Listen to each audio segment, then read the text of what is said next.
Hello everyone, आप सभी का फिर से स्वागत है। आशा है कि आपकी पढ़ाई अच्छी चल रही होगी। अभी हम मेंस के लिए सीरीज़ जो शुरू कर रखी है उसके अंतर्गत हम पढ़ रहे हैं आधुनिक भारत का इतिहास। काफ़ी इम्पोर्टेंट है ये, तो याद रखना है आपको कि अगर आपको मेंस की प्रिपरेशन अच्छे से करनी है तो ये सीरीज़ आपको कंप्लीट करनी चाहिए, क्योंकि इसमें एक एक जो हमारा आधुनिक भारत है ना, आधुनिक भारत का इतिहास है, उसके प्रत्येक चरण को बहुत ही डिटेल में विस्तार से हमने कवर किया है, जिसके अंतर्गत हमने PYQ भी शामिल किए हैं। इसलिए आपके लिए काफ़ी इंपॉर्टेंट हो जाता है। यूपीएससी देखिए, यूपीएससी का जो होता है ना, मेनली यूपीएससी किस तरीके से क्वेश्चन पूछता है, एक PYQ उसका आधार होता है, दूसरा सिलेबस। इसी को हमने आधार बनाते हुए एक डिटेल्ड नोट्स तैयार किए हैं, तो इसी का डिस्कशन चल रहा है। फर्स्ट पार्ट आपका पहले ही किया जा चुका है, अगर वो आपने नहीं देखा है तो ज़रूर जाके देख लीजिए। और आज से हम शुरू कर रहे हैं हमारा सेकंड पार्ट, ठीक है। तो आज हम देखने वाले हैं, जो पहले वाला हुआ था उसमें हमने उग्रवाद तक देख लिया था, उग्रवाद या फिर चरमपंथ, चरमपंथ तक देख लिया था। आज हम देखने वाले हैं जो सूरत अधिवेशन हुआ था।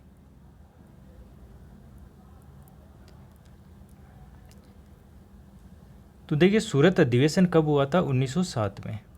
और फिर इसी संदर्भ में आपको याद होगा कि यहाँ पे विभाजन भी होता है, तो ये प्री के लिए और मेंस के लिए काफ़ी इम्पोर्टेंट हो जाता है। तो देखिए, जब 1905 का जो बंगाल विभाजन होता है, उसके बाद में जो जन आंदोलन है वो तेज़ी से फैलता है। उसी समय जब विभाजन होता है, बंगाल विभाजन, उस समय जो उग्रवादी है या जो चरमपंथी है ना, उनका प्रभुत्व बहुत ज़्यादा तेज़ी से बढ़ता है, उनकी लोकप्रियता बढ़ती है। और चरमपंथी कौन से थे? तिलक हुआ, लाला लाजपत राय, विपिन चंद्र पाल, ये लोग। देखिए, वो क्या चाहते थे कि कांग्रेस है वो अब केवल सुधारों की मांग न करे। किसकी मांग न करे? सिर्फ सुधारों की मांग न करे, क्योंकि जो उदारवादी थे वो सिर्फ सुधार चाहते थे अब भी, है ना। और जो आंदोलन था बंगाल में, स्वदेशी आंदोलन, उसको सिर्फ वो बंगाल तक सीमित रखना चाहते थे। जबकि जो चरमपंथी थे वो क्या चाहते थे कि अब जो हमारी डिमांड होनी चाहिए वो क्या होनी चाहिए? सुधार तक सीमित नहीं होनी चाहिए, वो स्वराज तक होनी चाहिए। और दूसरा, बंगाल तक सीमित न रहकर ये पूरे देश में विस्तार हो इसका, तो वो विस्तार चाहते थे। देखिए, जो नरमपंथी थे उनका मानना था कि अभी ऐसा समय नहीं आया है ना, कि हम ब्रिटिश सरकार है उसके विरुद्ध संघर्ष करें। तो उनका भरोसा किस में था? आपको याद होगा हमने बात की थी संवैधानिक सुधार, ब्रिटिश न्यायप्रियता, तो इनमें थी। तो अधिवेशन की कहाँ पे होता है? गुजरात में होता है, दिसंबर 1907 में। गरम दल वाले क्या चाहते हैं? तो गरम जो दल था या फिर चरमपंथ था, वो क्या चाहता है कि अधिवेशन कहाँ होना चाहिए? ये होना चाहिए नागपुर में। और इसकी अध्यक्षता कौन करें? या तो तिलक करें या फिर जो लाला लाजपत राय हैं वो करें।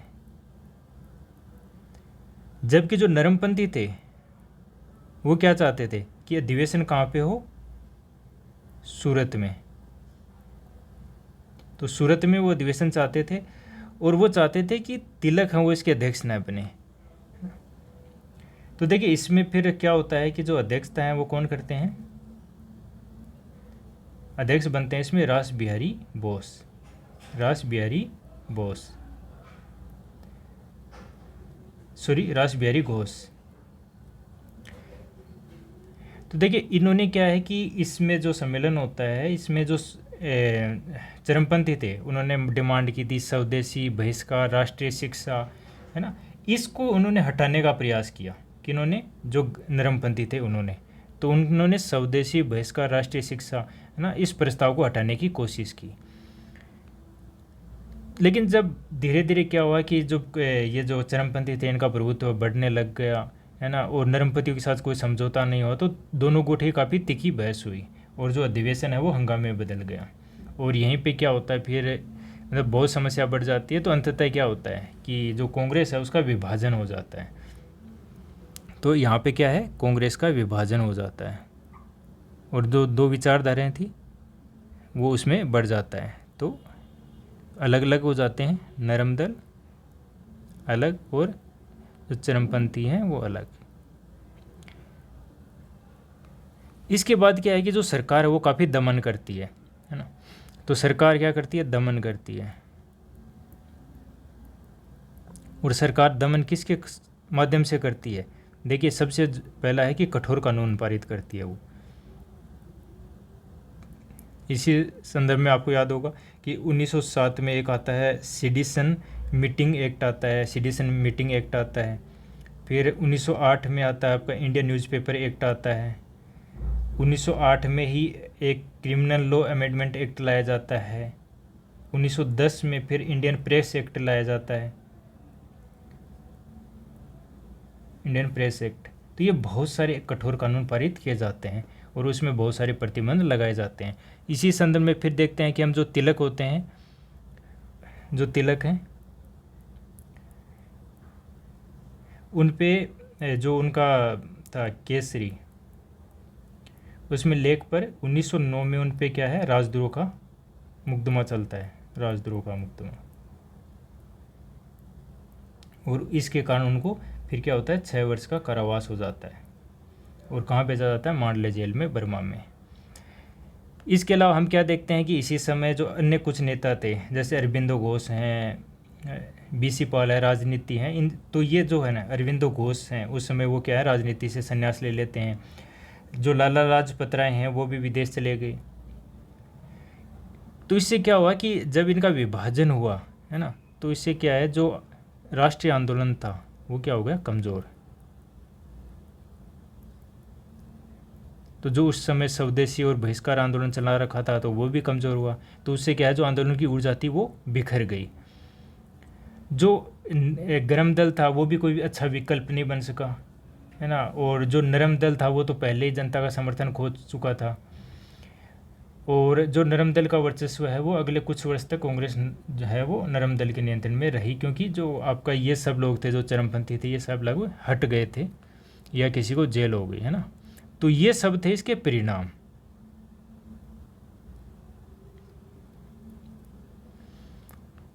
तो अगर आपको आ जाए कि जो विभाजन का वैचारिक आधार क्या था, अगर आपसे पूछ लिया जाए कि जो सूरत विभाजन हुआ उसका वैचारिक आधार क्या था, यानी कि आइडियोलॉजिकल जो डिवाइड हुआ था वो क्या था। तो देखिए, इसमें आपको क्या बताना है कि दोनों पक्ष हैं। देखिए, जो एक है आपका नरम दल और एक होता है गरम दल, दोनों हैं, ठीक है। तो इसमें आपको क्या क्या बताना है कि उनका सामाजिक आधार क्या था। वैचारिक आधार है तो इसमें आपको क्या क्या मतलब पक्ष बताने हैं। तो पहले बताना आपको सामाजिक आधार क्या था। तो देखिए, सामाजिक आधार की बात करें तो जो नरम दल था, आप हमने पहले डिस्कस कर लिया है कि ये मेनली किसका था, जो जमींदार उच्च मध्यम वर्ग था उससे जुड़ा हुआ था। और जो गरम दल है वो क्या था, जो शिक्षित मध्यम वर्ग और निम्न वर्ग था। तो ये याद रखना, जो शिक्षित हुआ था हाल ही में, शिक्षित मध्यम व निम्न वर्ग, निम्न मध्यम वर्ग, मेनली जो गरम दल था वो उनका था। तो सामाजिक आधार बताना होता है पहले इसमें। फिर आपको बतानी होती है प्रेरणा। तो आपको पता होगा जो नरम दल थे वो पश्चिम से काफ़ी प्रभावित थे, विशेषकर पाश्चात्य जो उदारवाद, यूरोपीय इतिहास, है ना, इनसे काफ़ी वो प्रभावित थे। और जबकि गरम दल वाले थे ये भारतीय संस्कृति, भारतीय इतिहास, है ना, उससे ज़्यादा प्रभावित थे। तो याद रखना कि प्रेरणा इसके लिए क्या थी, पश्चिम इनके लिए प्रेरणा था। और इनके लिए भारत का जो इतिहास था, संस्कृति थी, वो इनके लिए प्रेरणा था। इसके बाद में देखें कि ब्रिटेन के प्रति इनकी क्या दृष्टि थी, ठीक है। तो देखिए, हमने बात की थी कि जो नरम दल है ना, वो ब्रिटेन को बहुत अच्छा मानते थे, न्यायप्रिय मानते थे। और गरम दल क्या मानते थे, शोषणकारी मानते थे उनको। इसके बाद बात करते हैं कि उनकी रणनीति की। तो हम इसको भी डिस्कस कर चुके हैं कि जो नरम दल थे उनके रणनीति क्या थी, संवैधानिक सुधार, प्रार्थना याचिका, ये सब थी। और इनका क्या था, स्वदेशी बहिष्कार, असहयोग। तो गरम दल वाले हम जो स्वदेशी बहिष्कार देखते हैं वो सब थे। जन भागीदारी की बात करें तो देखिए, आपको पता है कि जो नरम दल वाले थे वो इस विश्वास ही नहीं करते थे जनता में। तो उनका मानना था कि जनता अभी तैयार नहीं है, हम उनसे आंदोलन नहीं चला सकते। लेकिन जो गर्मदली वाले क्या मानते थे कि जनता है वो काफ़ी सक्षम है, शक्तिशाली है, और उनके बलिदान में वो विश्वास करते थे। इनके लक्ष्य क्या थे? तो देखिए वैचारिक आधार है, तो ये सभी पॉइंट आपको लिखने हैं इसमें। तो लक्ष्य क्या थे? नरमदली थे, उनके प्रशासनिक सुधार करना, भारतीयों की हिस्सेदारी को बढ़ाना, जबकि गर्मदल वालों की क्या था? पूर्ण स्वराज। तो ये आपके हो गए। ठीक है, अब हम चलते हैं हमारा अगला टॉपिक। अगला टॉपिक आपका स्वदेशी और बहिष्कार आंदोलन। स्वदेशी और बहिष्कार आंदोलन जो मेनली कब से कब तक चला था? तो मेनली चला था ये आपका 1905 से लेके 1909 तक। तो देखिए सबसे पहले हम देखते हैं इसकी पृष्ठभूमि कि जो पार्टीशन ऑफ बंगाल था वो कब हुआ था। तो बंग बंग आपको याद है 1905 में हुआ था। तो देखिए घोषणा हो जाती है इसकी 1903 में ही, लेकिन जो कार्यान्वयन होता है वो 16 अक्टूबर 1905 में होता है। तो इसके तहत क्या है कि 2 प्रांत बनाए गए। पहला, एक तो हिंदू बहुल बनाया गया जहाँ पे हिंदू ज़्यादा थे।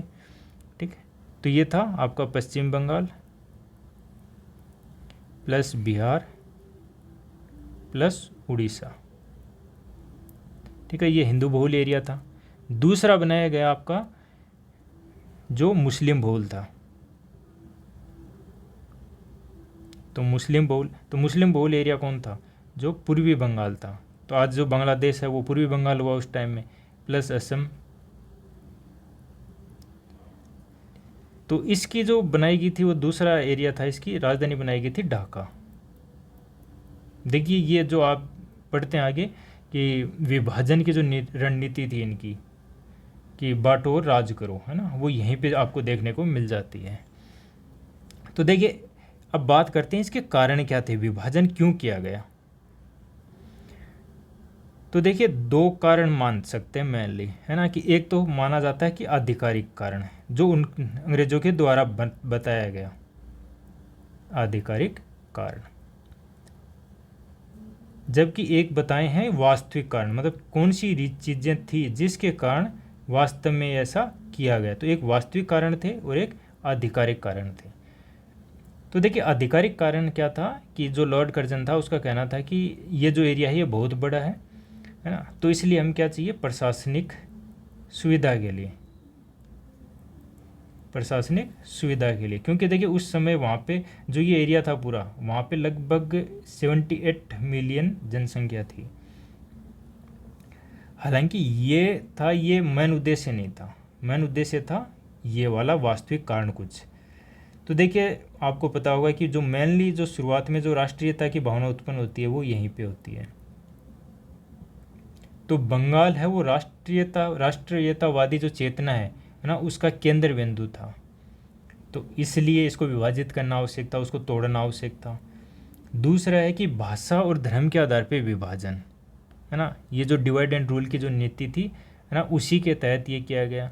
दूसरा है मुस्लिमों को निभाना, तो मुस्लिमों को निभाना चाहते थे, लुभाना चाहते थे,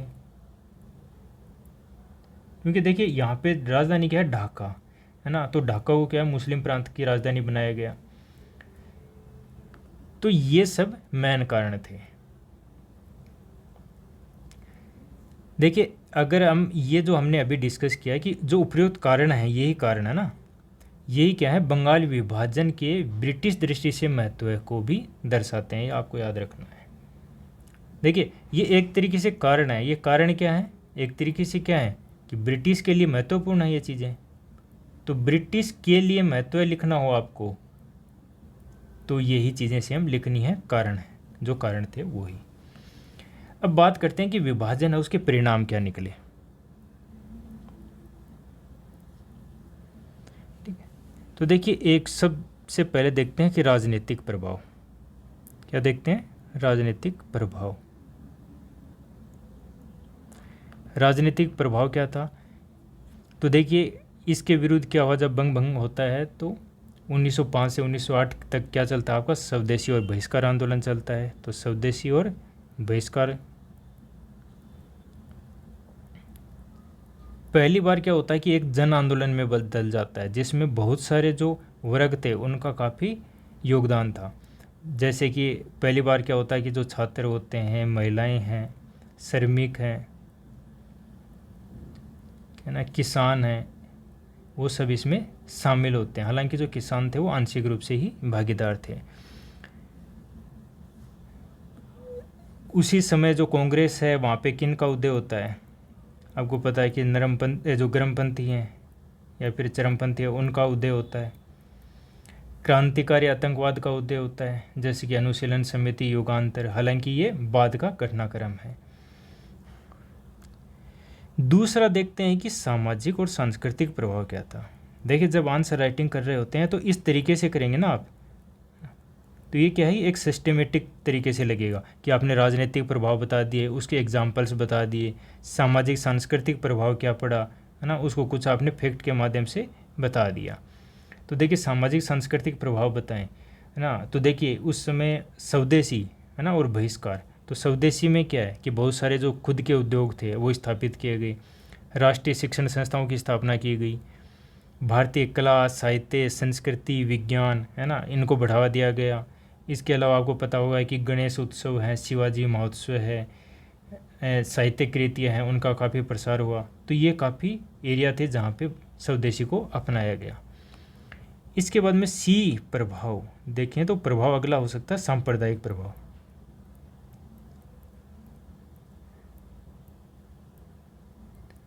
देखिए, आपको पता होगा कि जो विभाजन किया गया, है ना, तो उसमें जो मुस्लिम हैं उनके हितों के तुष्टिकरण का प्रयास किया गया।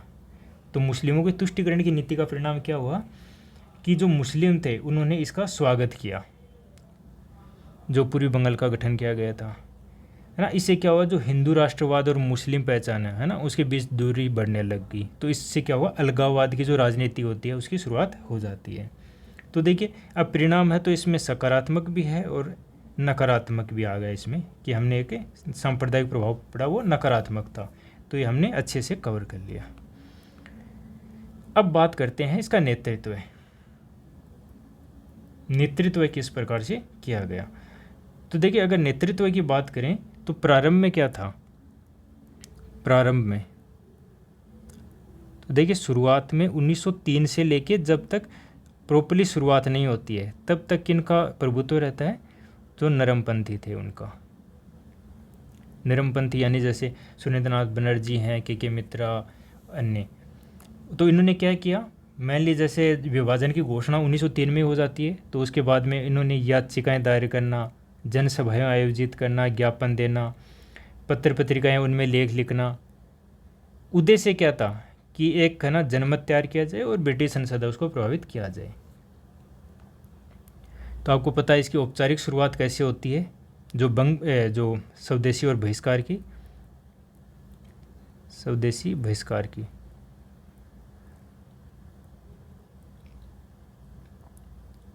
तो स्वदेशी और बहिष्कार आंदोलन की शुरुआत हो जाती है आपके कोलकाता टाउन हाउस से। वहाँ पे एक सम्मेलन होता है, तो वहाँ पे एक बहिष्कार प्रस्ताव पारित होता है और आंदोलन की आधिकारिक शुरुआत हो जाती है। तो ये शुरुआत हो जाती है आपकी 7 अगस्त से 1905 में, ठीक है, 7 अगस्त से शुरुआत हो जाती है। 16 अक्टूबर 1905 को जो बंग भंगा उसका क्रियान्वयन होता है, तो 16 अक्टूबर को ही इसका होता है। तो देखिए, पहले ही ये प्रस्ताव पारित हो जाता है और आंदोलन की शुरुआत भी हो जाती है, लेकिन वास्तव में जो ये विभाजन लागू हुआ था ये 16 अक्टूबर को हुआ था। तो इस दिन देश भर में क्या है कि फिर उपवास किया जाता है, गंगा स्नान किया जाता है, जुलूस निकाले जाते हैं, और इसी दौरान एक महत्वपूर्ण होता है कि वंदे मातरम है उसका गान किया जाता है, रक्षाबंधन दिवस मनाया जाता है। तो ये इम्पोर्टेंट होते हैं फैक्ट आपके लिए, प्री के लिए, है ना। अगर अब ऐसे आ जाए कि इसके लिए क्या क्या किया गया, तो ये चीज़ें आप वहाँ पर भी लिख सकते हैं, मेंस में भी। जो टैगोर हैं, इन्होंने अमर सोनार बंगला है उसकी रचना की, और इन्होंने चंदा भी काफ़ी इकट्ठा किया था उसी दौरान। तो लगभग उस दौरान 50,000 रुपये से ज़्यादा इकट्ठा रुपये हुए थे। फिर देखिए, ये तो होता प्रारंभ में क्या था। उसके बाद में 1905 से प्रभुत्व हो जाता है किनका, जो चरमपंथी हैं उनका। बात करते हैं कि चरमपंथी है उनका प्रभाव क्यों बढ़ा। तो उनके प्रभाव बढ़ने के कारण हमें जानना आवश्यक है। कौन से कारण थे? तो देखिए, आपको पता होगा कि सबसे पहले तो यही है नरमपंथी। तो नरमपंथियों की विफलता, जो नरमपंथी थे उनकी विफलता काफ़ी इम्पोर्टेंट थी, क्योंकि बार बार इनके प्रयास से कोई चीज़ें, अच्छी चीज़ें निकल के नहीं आ रही थी, कोई बेहतर परिणाम नहीं निकला था, तो इससे वो असंतुष्ट थे। दूसरी, जो सरकार के द्वारा जो विभाजनकारी नीति अपनाई गई थी उससे काफ़ी असंतुष्ट थे। तो ये उनका मानना था कि ये जो नरमपंथी हैं जिनके द्वारा ये जो अपनाई जा रही हैं चीज़ें, याचिका, प्रार्थना, निवेदन, है ना, ये काम नहीं करने वाली हैं। उनका मानना था कि जो ये विभाजन किया गया है ये मतलब प्रशासनिक चालबाजी है ना, तो ये जानबूझ के किया गया है। और तीसरा है कि मेनली जो दमनकारी कदम अपनाए गए थे,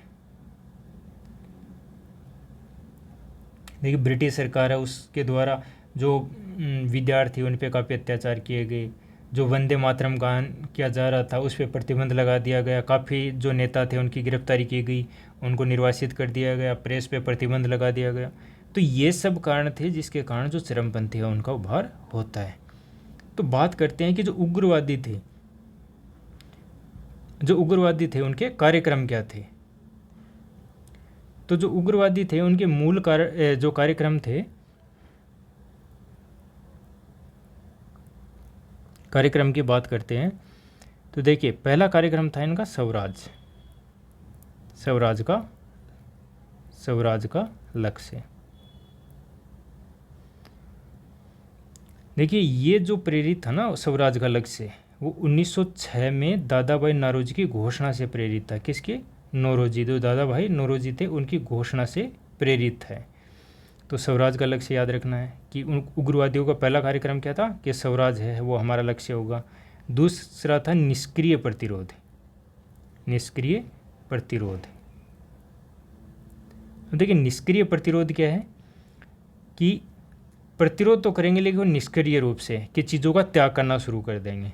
जैसे जो सरकारी विश्वविद्यालय हैं, सेवाएं हैं, अदालतें, जो नगर पालिका थी, उपाधि, इन सभी का बहिष्कार करना शुरू कर दिया। और इनका ये था कि जो ब्रिटिश शासन है उसको पंगु बना दिया जाए, कि वो ब्रिटिश शासन है वो कार्य ही न कर पाए। तो इसी दौरान हमें संघर्ष के कई रूप देखने को मिलते हैं। तो जो स्वदेशी और बहिष्कार है, स्वदेशी व बहिष्कार आंदोलन है,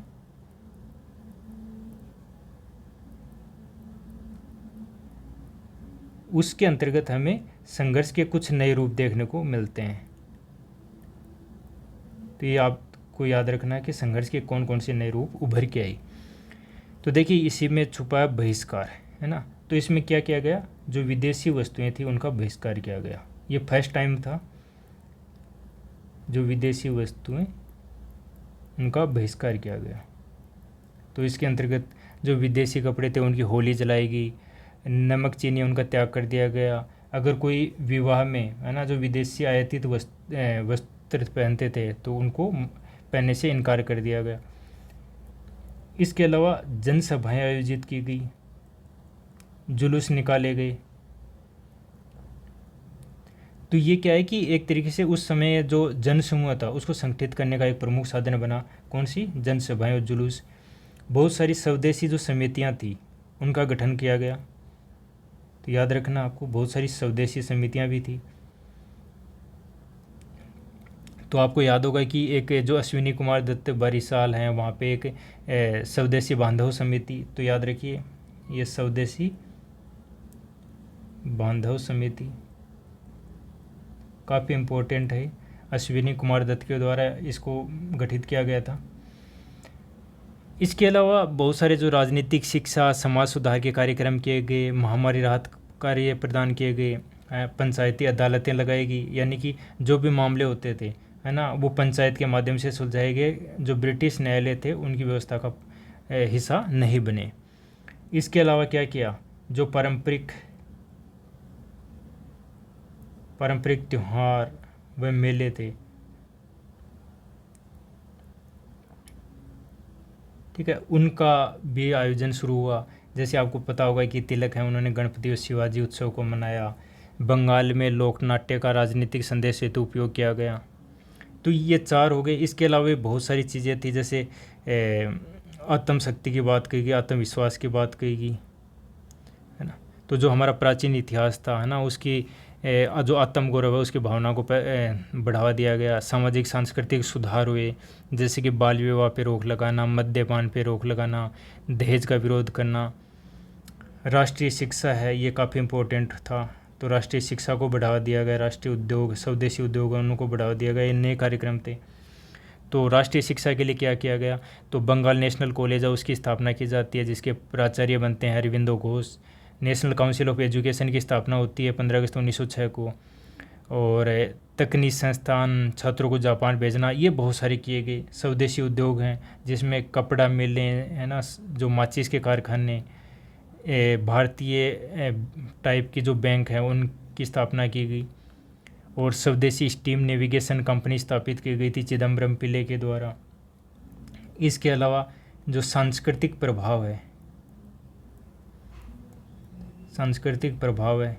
है ना, जैसे कि गीत साहित्य की रचना की गई। रविन्द्रनाथ टैगोर हैं, जैसे हमने पहले पढ़ा कि अमर सोनार बंगला है। कला में अविंद्रनाथ टैगोर थे, नंदलाल बोस थे, उनके द्वारा अच्छा काम किया गया। विज्ञान में जो जगदीश चंद्र बसु हैं, प्रफुल्ल राय हैं, ये सभी लोग थे। तो ये इनके कार्यक्रम थे। याद रखना, ये किसका पार्ट आएंगे, कार्यक्रम का, कि क्या क्या किया गया था। अब बात करते हैं हम स्वदेशी और बहिष्कार, है ना, उनके बीच में क्या संबंध था। ठीक है, तो देखिए, एक है स्वदेशी आंदोलन, तो हम एक साथ में क्या बोलते हैं इनको, स्वदेशी और बहिष्कार। तो स्वदेशी और जो बहिष्कार था उसके बीच में क्या लिंकेज था।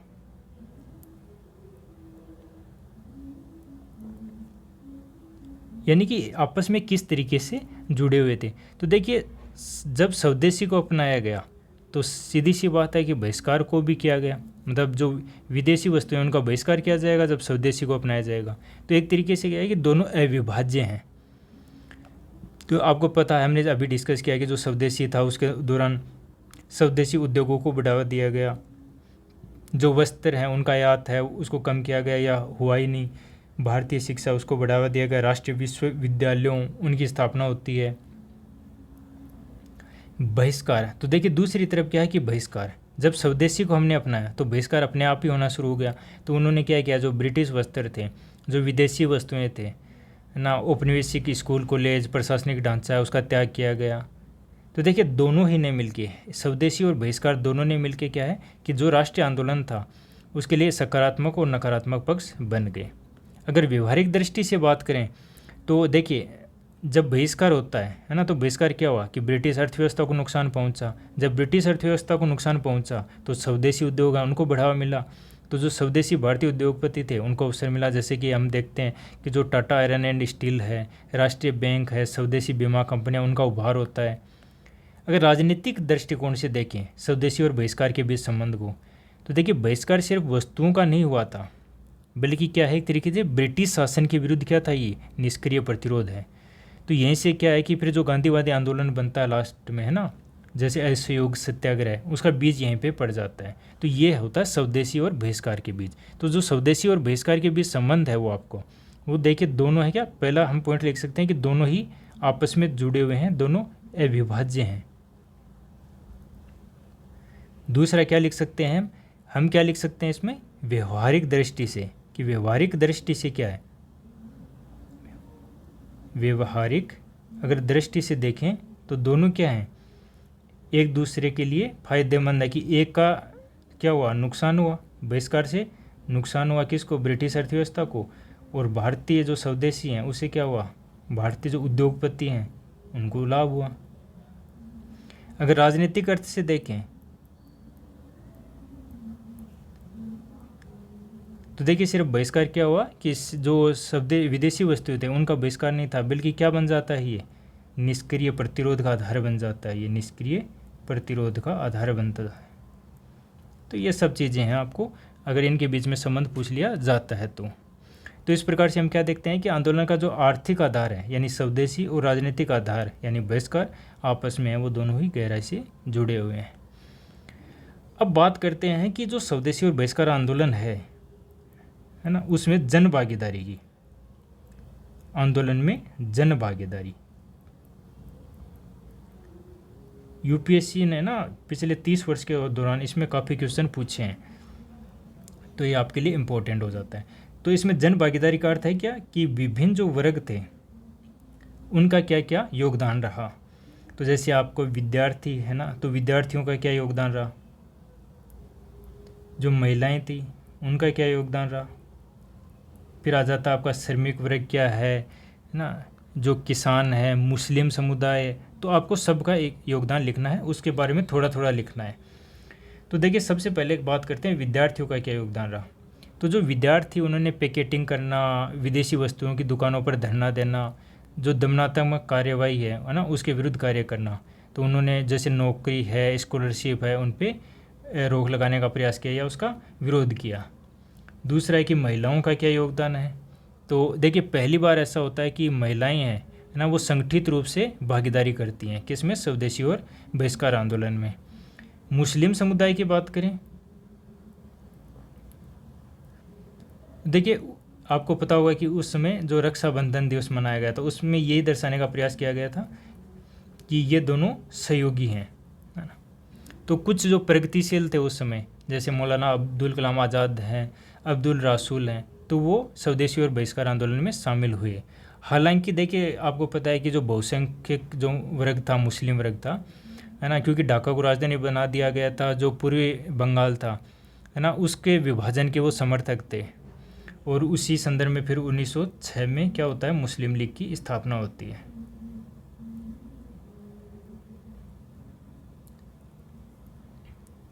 तो ये मुस्लिमों का योगदान आ गया। फिर हम देख सकते हैं जो श्रमिक वर्ग था उसका क्या योगदान रहा। तो देखिए श्रमिक वर्ग है मेनली क्या है, उनका योगदान रहता है हड़ताल में, है ना। तो यूनियन स्थापित किए गए। तो वहाँ पे क्या है कि सबसे पहले देखते हैं 1905 में जो बन कंपनी थी वहाँ पे हड़ताल की गई। ईस्ट इंडिया रेलवे यूनियन था, उनके द्वारा 1906 में हड़ताल की जाती है। फिर जूट मिल हड़तालें होती हैं काफ़ी, है ना। और आप देखते हैं पंजाब में, तो पंजाब में मजदूर वर्ग का जो नेतृत्व करता है वो कौन करता है, लाला लाजपत राय और अजीत सिंह करते हैं। तो ये हो गया आपका जन भागीदारी कि किन किन वर्गों का क्या क्या योगदान रहा। इसके बाद बात करते हैं हम कि जो आंदोलन था उसका अखिल भारतीय स्वरूप, अखिल भारतीय स्वरूप। तो देखिए जो आंदोलन था, जैसे जो नरमपंथी चाहते थे कि जो आंदोलन है वो बंगाल तक सीमित रहे, और जबकि जो चरमपंथी चाहते थे कि पूरे भारत में फैले। तो आंदोलन है वो केवल भारत जो बंगाल था, है ना, वहाँ तक ही सीमित नहीं रहा, बंगाल तक सीमित नहीं था। बल्कि देखिए आपको पता है कि हम बार बार कर रहे हैं कि जो लाला लाजपत राय हैं, है ना, तो जो पतराय थे वो कहाँ से थे, आपका पंजाब से थे। अजीत सिंह भी यहीं से थे, तो ये अजीत सिंह भी आपको याद रखना है। जैसे हमने पढ़ा था कि इन्होंने जो श्रमिक वर्ग है उसका नेतृत्व किया था। इसके अलावा हम देखते हैं कि जो महाराष्ट्र हैं वहाँ पे तिलक हैं, वो काफ़ी इम्पोर्टेंट हैं। तो महाराष्ट्र है वहाँ पे तिलक हैं आपके। मद्रास है वहाँ पे चिदम्बरम पिल्ले हैं, दिल्ली में हैदर रजा, है ना। तो ये काफ़ी जगह विस्तारित हुआ था। और जो तिलक थे उनको तो कहना ही था कि जो आंदोलन है उसको संपूर्ण भारत के जन संघर्ष में रूपांतरित करना चाहिए। अब देखिए ये जो आंदोलन था, है ना, जो आंदोलन चलाया गया था, तो मेनली किसके 1905 में किन का प्रभुत्व हो जाता है, चरमपंथियों का हो जाता है। तो चरमपंथी है उनका प्रभुत्व रहता है। तो लेकिन बात करते हैं कि देखिए ये सफल नहीं हुआ, है ना, उतना ज़्यादा प्रभावी नहीं हुआ। तो जो चरमपंथी थे उनकी सीमाएं क्या थी, उनकी क्या लिमिट्स थी, ये हमें जानने की आवश्यकता है कि वो क्यों नहीं सफल बना पाए इस आंदोलन को। तो अगर आता है कि देखिए आंदोलन की अगर सीमाएं भी हो तो वहाँ पर भी इनको आप लिख सकते हैं। या तो आ जाए कि जो बंगाल विभाजन जो स्वदेशी और बहिष्कार आंदोलन चलाया गया था वो क्यों असफल रहा। तो पहला है कि असफल क्यों रहा, पहला क्वेश्चन आ सकता है। दूसरा है कि इसकी सीमाएं क्या थी। तीसरा है कि जो चरमपंथी प्रभुत्व था, है ना, उनकी क्या सीमाएं थी। तो तीनों का आंसर सेम ही होगा, याद रखना आपको।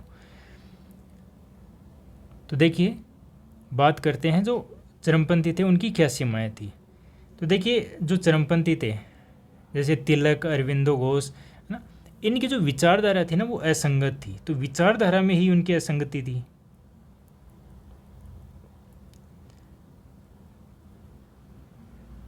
देखिए, इनके लिए जो स्वराज की जो परिभाषा थी वो अलग अलग थी, है ना। देखिए, जो तिलक थे वो क्या चाहते थे, स्वराज चाहते थे, जिसके लिए उनका अर्थ था स्वशासन, खुद का शासन होना चाहिए। जबकि जो अरविंदो घोष थे वो क्या चाहते थे, तो अरविंदो क्या चाहते थे, अरविंदो चाहते थे पूर्ण स्वतंत्रता। तो उनके लिए स्वराज का अर्थ क्या था, पूर्ण स्वतंत्रता था। तो ये क्या है कि उनकी विचारधारा में ही असंगति थी। तो फिर कहाँ से चीज़ें सफल होती। दूसरी तरफ जैसे जो है ना प्रयास किया गया था, है ना, एकता का, हिंदू मुस्लिम एकता का, लेकिन वो चीज़ें असफल रही। क्यों रही। देखिए, आपको पता है कि जो तिलक है उन्होंने गणपति, शिवाजी उत्सव, है ना, इन सब का प्रयास किया। तो इसके कारण क्या है कि जो धार्मिक प्रवृत्ति थी वो उभर के आती है। और हिंदू राष्ट्रवादी भाषा है, उसके कारण क्या है कि जो मुस्लिम है वो आंदोलन से दूर होने लग जाते हैं। और जो राजनीति और धर्म के घालमेल ने क्या किया है कि भविष्य में जो सांप्रदायिक तनाव है उसकी नींव डाली। तो ये मेनली किसके संदर्भ में, अगर सिर्फ हम चरमपंथियों के दृष्टिकोण से देखें कि उनकी सीमाएं क्या थी, और इसी को एक या दो पॉइंट के रूप में आप जो आंदोलन है उसकी असफलता के कारण के रूप में भी लिख सकते हैं। इसके बाद बात करते हैं कि कांग्रेस की क्या भूमिका रही। तो कांग्रेस की भूमिका क्या थी स्वदेशी और बहिष्कार में।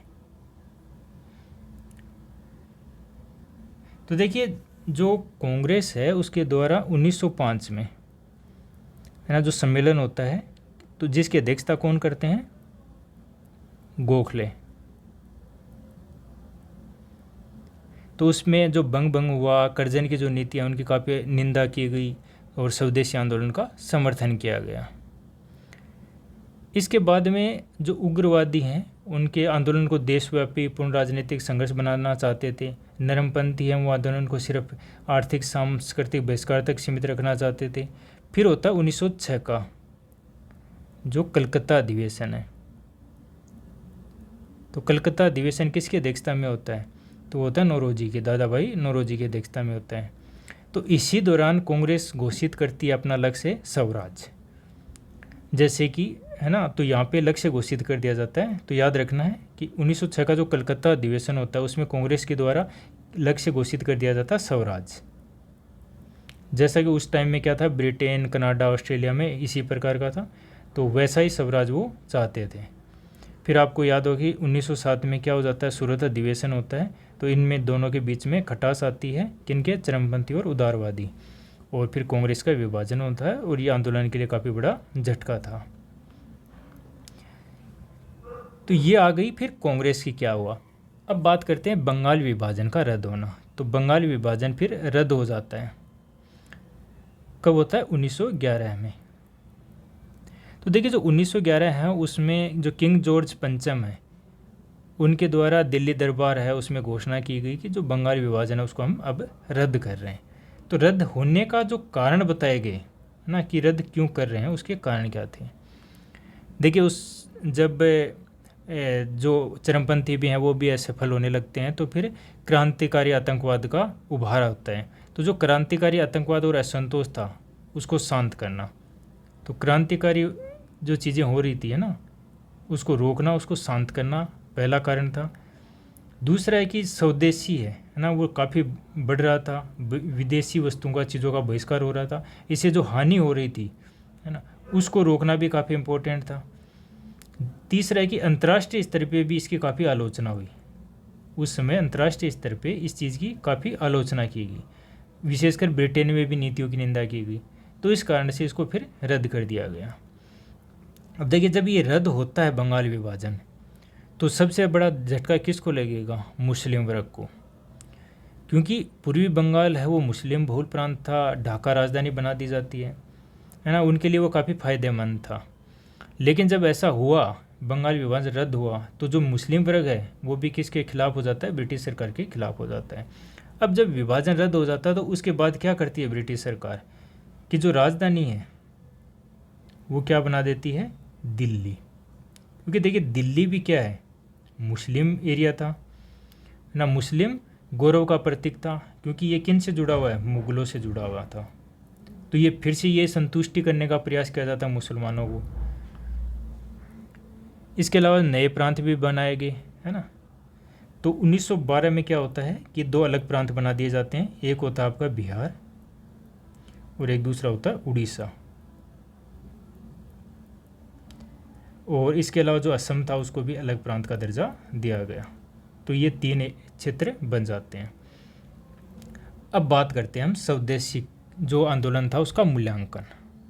तो मूल्यांकन काफ़ी इंपॉर्टेंट होता है, यूपीएससी है वो इस तरीके से पूछता है कि जो स्वदेशी आंदोलन उसका मूल्यांकन करें। तो देखिए मूल्यांकन जब भी वर्ड आए तो आपको 3 चीज़ें लिखनी है वहाँ पे। एक लिखना है कि पॉजिटिव पक्ष क्या था, एक लिखना है कि नेगेटिव पक्ष क्या था या सीमाएं क्या थी उसकी, ठीक है। अंत में आपको लिखना है कि मतलब आगे की राह रूप है ना, आगे की राह या क्या चीज़ें हो सकती थी या क्या परिणाम निकले, अंततः क्या चीज़ें हुई, ठीक है। तो ये होता है आपका मूल्यांकन। तो देखिए आप सबसे पहले मूल्यांकन में लिखेंगे, है ना, तो सीमाएं लिख सकते हैं। तो देखिए इसमें क्या क्या चीज़ें आएंगी, है ना। आप एक ही चीज़ का आंसर है ना वो, मतलब ये आंसर है ना, ये कंटेंट सबके लिए सेम रहेगा। किन किन के लिए, अगर आ जाए कि आंदोलन है, कमज़ोर होने के कारण क्या थे उसके, तो भी ये चीज़ लिखनी है, कमज़ोर होने के कारण क्या थे, ठीक है। सीमाएं क्या थी, तो भी यही सेम कंटेंट लिखना है जो हम आगे चर्चा करेंगे। उसकी कमियां क्या थी, तो भी यही चीज़ लिखनी है। तो देखिए यही कला होती है ना, यूपीएससी सिर्फ शब्दावली से खेलती है, जो कंटेंट होता है वो आपको सेम ही लिखना होता है। तो देखिए अब बात करते हैं कि कौन कौन सी चीज़ें थी। तो सबसे पहले हम नेगेटिव वाली चीज़ को देखते हैं। तो देखिए इसमें क्या हुआ कि जो सरकार है उसके द्वारा कठोर दमन किया गया, कोई स्थायी संगठनात्मक ढांचा विकसित नहीं हो पाया था, क्योंकि जो विचारधाराएं थी वही अलग अलग थी, तो संगठनात्मक ढांचा कहाँ से विकसित होगा। अंततः फिर क्या, नेतृत्वहीनता भी आ जाती है। क्यों, क्योंकि बहुत सारे जो नेता थे उनको गिरफ्तार कर लिया जाता है, निर्वासित कर लिया जाता है। अरविंदो घोष है, विपिन चंद्र पाल है, वो राजनीति ही छोड़ देते हैं। सूरत का विभाजन हो जाता है, गर्म दल और नरम दल है उनके बीच खाई गहरी हो जाती है। और जो आंदोलन था मुख्यतः क्या था, जो शहरी मध्यम वर्ग था, शहरी मध्यम वर्ग, जमींदार था, यहीं तक सीमित था। ज़्यादा अन्य वो जो वर्ग थे जिनके हम डिस्कस किया था ना, वो ज़्यादा नहीं था। किसानों तक तो ये बहुत ही सीमित था। और जो जन ऊर्जा उभर रही थी उस समय, है ना, तो जन ऊर्जा जो उभर रही थी, जो जन आंदोलन उभर रहा था, उसको जो चरमपंथी थे, है ना, वो संगठित करने में और नई दिशा देने में बिल्कुल ही असफल रहे। जो बात की गई असहयोग, है ना, बहिष्कार, निष्क्रिय प्रतिरोध, ये जो विचारधाराएं थी ना, ये सिर्फ बातों तक ही सीमित रही, विचारों तक ही सीमित रही, है ना, वास्तव में इसमें लागू नहीं हो पाया है प्रॉपरली। तो ये सभी कारण हैं। तो एक बार फिर से हम याद कर लेते हैं कि कारण क्या क्या थे। तो जो सरकार थी उनके द्वारा कठोर दमन किया गया, इनके द्वारा कोई स्थायी ढांचा विकसित नहीं कर पाए थे, नेतृत्वहीनता आ गई थी कुछ ही टाइम में, क्योंकि जो कई नेता या तो गिरफ्तार कर लिए गए या निर्वासित कर लिए गए, कुछ लोग हैं उन्होंने राजनीति छोड़ दी, जैसे कि जो अरविंदो घोष हैं, विपिन चंद्र पाल हैं। आंदोलन है वो मुख्यतः शहरी मध्यम वर्ग जमींदार हैं उन्हीं तक सीमित रहा, किसानों तक यह नहीं पहुंच पाया। और सूरत विभाजन हो जाता है। जो चरमपंथी है वो जन ऊर्जा को एक संगठित व नई दिशा देने में असफल रहते हैं। बहुत जो विचारधाराएं जो नई उभर के आई थी, जैसे असहयोग, बहिष्कार, निष्क्रिय प्रतिरोध, वो सीमित रूप में ही सफल होते हैं। अब बात करते हैं अगला जो पॉजिटिव है ना। तो इसमें आ सकता है आपका कि जो आंदोलन है वो का भारतीय राष्ट्रवाद के लिए क्या महत्व है। तो देखिए महत्व की जब भी बात आएगी, चाहे वो राष्ट्रवाद वर्ड जोड़ दे, कुछ भी जोड़ दे, तो ये लिखना है। भारतीय जो राष्ट्रवाद है उसके लिए एक टर्निंग पॉइंट था, ये वर्ड भी आ सकता है ना, टर्निंग पॉइंट था कि महत्वपूर्ण स्थान बिंदु था। प्रभाव की बात आ जाए तो इन सभी में क्या है कि जो आगे हम डिस्कस करेंगे वो सेम कंटेंट ही लिखना है। तो देखिए, ऐसा माना जाता है कि ये भारतीय स्वतंत्रता संग्राम है उसके लिए एक लीप फॉरवर्ड था। क्यों? क्योंकि देखिए, पहली बार ऐसा होता है कि बहुत संख्या में जो छात्र हैं, महिलाएं, मजदूर हैं, वो इसमें भागीदार बनते।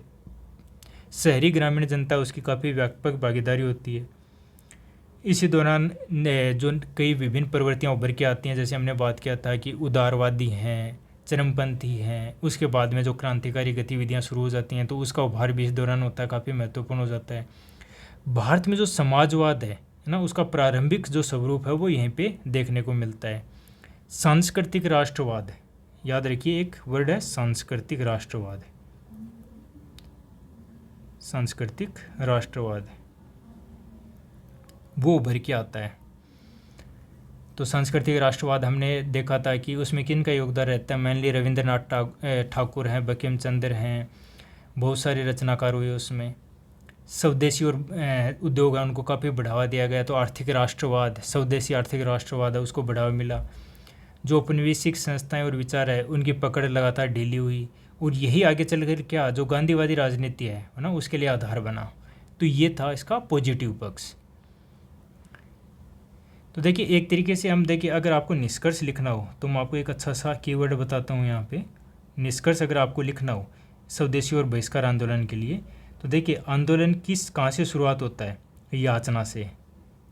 याचना किन की थी? ये नरमपंथियों की। तो याचना से कहाँ तक जाता है? ये संघर्ष तक जाता है, ये है ना। चरम संघर्ष की जो प्रवृत्तियाँ हैं विशेषकर आप किस रूप में देखते हैं? जो आपका क्रांतिकारी आतंकवादी जो गतिविधियां हैं उस रूप में। तो ये याचना से शुरुआत होता है और अंततः संघर्ष में बदल जाता है। तो ये काफ़ी महत्वपूर्ण कदम था।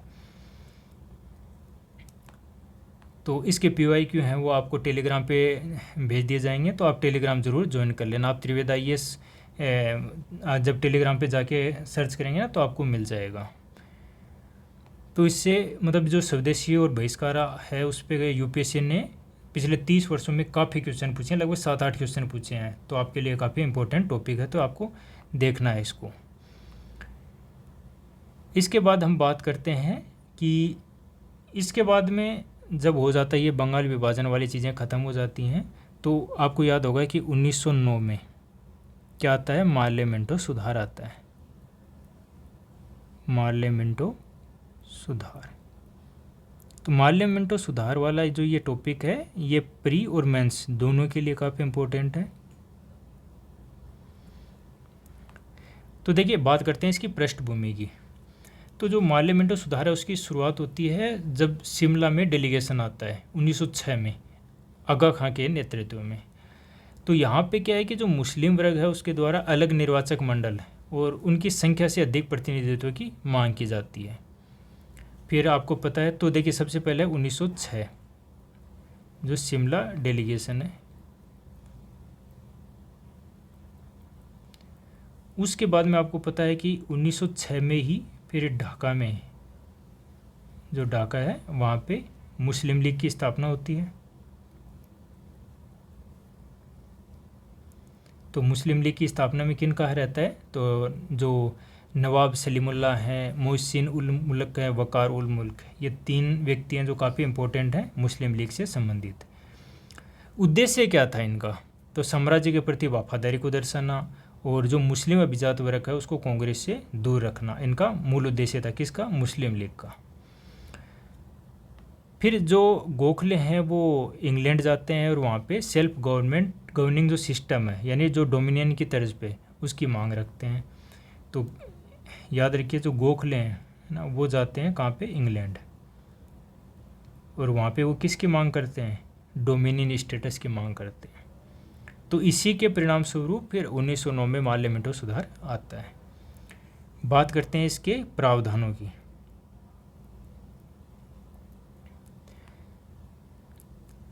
तो देखिए, इसमें क्या होता है कि जो चुनाव सिद्धांत है, याद रखिए कि जो चुनाव सिद्धांत है उसको पहली बार मान्यता दी जाती है। पहली बार ऐसा होता है कि जो विधायी परिषद है उनमें भारतीयों को चुनाव में भाग लेने की अनुमति होती है। इसके अलावा एक सबसे जो महत्वपूर्ण है, अलग निर्वाचक मंडल। किन के लिए? मुस्लिम वर्ग के लिए। तो अलग निर्वाचक मंडल है, उसका गठन किया जाता है। तो मुस्लिम है उनके लिए जो केंद्रीय परिषद थी उसमें अलग मतदान मंडल बनाया गया। प्रतिनिधित्व की बात करते हैं तो मुस्लिम है उनको उनकी जो जनसंख्या थी उससे अधिक प्रतिनिधित्व प्रदान किया गया। मुस्लिम मतदाता है उनके लिए अयोग्यता है वो हिंदुओं से कम रखी गई। यानी कि देखिए जो शुरुआत में दिया गया था ना, वोट का अधिकार दिया गया था, वो क्या था कि आय के आधार पे भी था। तो इसमें भी है ना अंग्रेज़ों ने खेल खेला कि जो हिंदू हैं उनको ज़्यादा संपत्ति होनी चाहिए, जो मुस्लिम हैं उनके लिए आय कम होनी चाहिए। इसके अलावा बहुत सारी चीज़ें की गई, जैसे अप्रत्यक्ष चुनाव होते हैं, स्थानीय संस्थाएं, प्रांतीय विधान परिषद हैं, केंद्रीय विधान परिषद हैं। विधान परिषद है उनकी शक्तियां हैं, उसमें भी कुछ बदलाव किए गए। तो जो विधान परिषद थी ना, विधान परिषद, तो देखिए उनमें कुछ सुधार किए गए। तो देखिए ये था कि वो प्रस्ताव पास कर सकते थे, तो प्रस्ताव पास कर सकते थे। हालांकि सरकार है वो इसको मना भी कर सकती थी। प्रश्न पूछ सकते थे वो,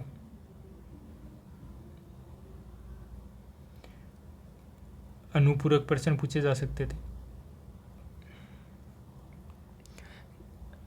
जो बजट के अलग मद है उन पे मतदान कर सकते थे, पर पूरा बजट पारित करना या स्वीकृत करना ये उनका अधिकार में नहीं था। इसके अलावा जो वायसराय थी उसकी कार्यकारी परिषद है उसमें भी भारतीय को शामिल किया जाता है।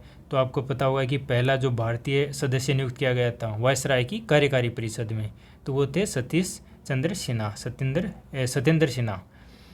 अब बात करते हैं हम इनका मूल्यांकन, किसका? मार्लियामेंटो सुधार का। तो देखिए जो हम मांग की जा रही थी है ना, जो गोखले के द्वारा इंग्लैंड में मांग की गई, हमें स्वशासन दिया जाए, आत्म शासन का दर्जा दिया जाए, डोमिनेट स्टेटस दिए थे, तो इसको इन्होंने नहीं माना है ना। तो औपनिवेशिक आत्म शासन है उसको इनकार कर दिया गया इनके द्वारा। जो माल्य थे उन्होंने कहा कि यदि यह सुधार भारत में संसदीय प्रणाली की ओर ले जाए तो मैं इसे स्वीकार नहीं करूँगा। मतलब एक तरीके से यही था कि भाई माल्य ने कह दिया कि ये किसी प्रकार से ऐसा कोई सुधार नहीं है जिससे भारत को डोमिनेंट स्टेटस अब भविष्य में मिलेगा।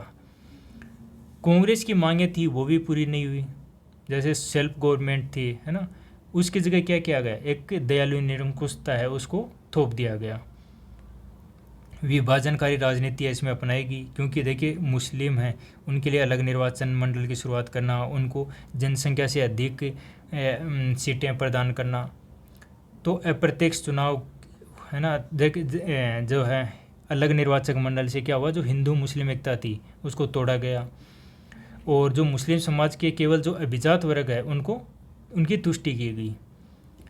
जो भी लोकतांत्रिक अधिकार दिए गए वो सब अधूरे थे, जैसे चुनाव की शुरुआत होती है लेकिन अप्रत्यक्ष चुनाव थे और सीमित ही संख्या में मताधिकार दिया गया। जो बोलते हैं ना रिस्पॉन्सिबिलिटी गवर्नमेंट, रिस्पॉन्सिबल गवर्नमेंट है ना, वो ऐसी कोई अवधारणा वहाँ पे नहीं लाएगी। तो इसका परिणाम क्या हुआ? तो देखिए परिणाम क्या हुआ कि जो एक मिस इसमें क्या प्रयास किया गया, जो नरम दल है उसको तो फुसलाना, बहलाना फुसलाना। दूसरा जो मुस्लिम अभिजात वर्ग थे है ना, उनको कांग्रेस से दूरी बना के बढ़ावा देना, कांग्रेस की तरफ आए ही ना। तो ये रणनीति उनकी सफल रही।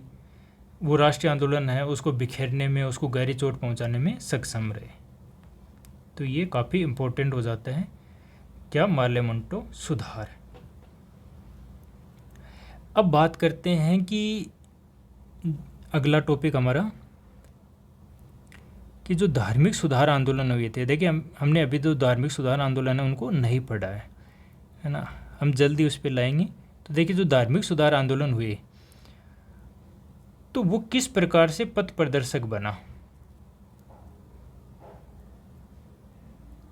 ना, इस आंदोलन जो स्वदेशी और बहिष्कार आंदोलन है उसके लिए किस प्रकार से ये पथ प्रदर्शक बना। तो ये काफ़ी इंपॉर्टेंट हो जाता है, यूपीएससी ने इस पर क्वेश्चन पूछा हुआ है। इसके अलावा जो चरमपंथी राष्ट्रवादी आंदोलन, स्वदेशी आंदोलन है उसके लिए इसने किस प्रकार से पथ प्रदर्शक का काम किया। तो ये सबके लिए एक आंसर ही सेम ही आंसर होगा। तो देखिए बात करते हैं मुख्य योगदान क्या था।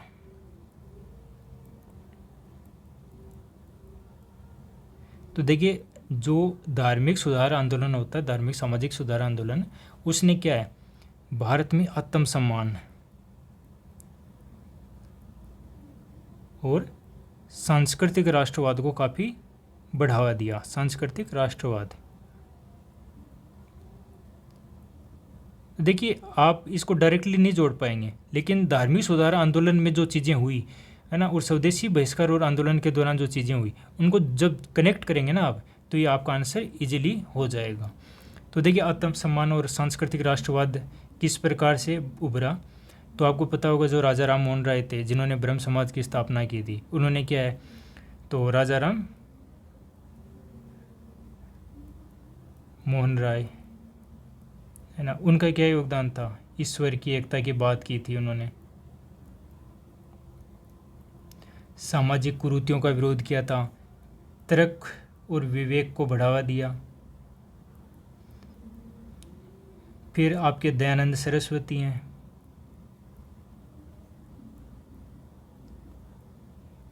जिन्होंने आर्य समाज की स्थापना की थी, उन्होंने भी कहा था कि स्वराज मेरा जन्मसिद्ध अधिकार है। ये क्या है, यही फिर क्या है, आपके स्वदेशी और बहिष्कार आंदोलन है उसके लिए आधार बनते हैं।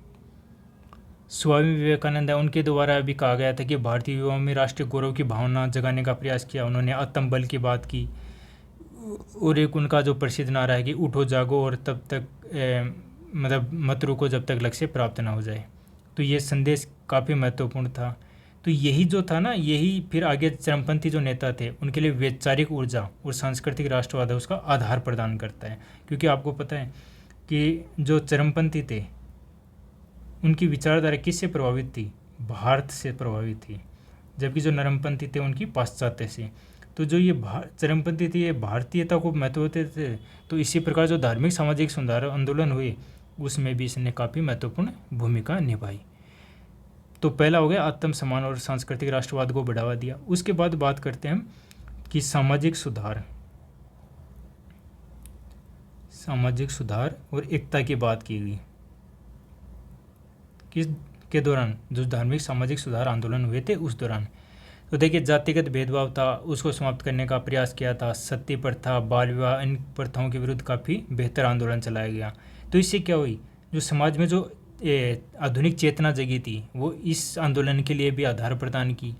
हिंदू मुस्लिम एकता की बात की, समान अधिकार की भावना, तो ये इन्हीं के प्रयासों से हुआ। तो आपको याद होगा जैसे रामकृष्ण परमहंस है और विवेकानंद ने, है ना, दोनों ने ही सर्वधर्म समभाव पे बल दिया था। तो ये भी राष्ट्रीय एकता के लिए काफ़ी महत्वपूर्ण रहा। तो ये आपका बी हो गया, ये ए। इसके अलावा और क्या है उनका योगदान, तो देखिए शिक्षा और बौद्धिक जागरण।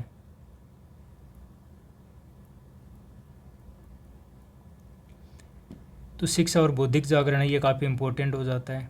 तो देखिए जो ब्रह्म समाज था, प्रार्थना समाज था, इन सभी ने क्या किया कि आधुनिक शिक्षा पे बल दिया, विज्ञान और तर्कवाद पे जोर दिया।